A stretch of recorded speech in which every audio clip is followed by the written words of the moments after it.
Hey everyone, in this video I will show you how to create a Google form for event registration. First of all, go to your Chrome browser and search forms.google.com. The link is in the description, then click blank to create a new form. After that, create a name of your form, such as event registration. Add relevant fields like name, email, and phone number by clicking plus to add questions.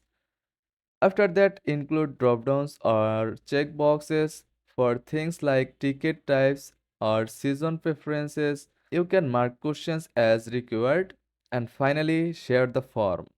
Once done, click send and share the form link through email, social media, or your website.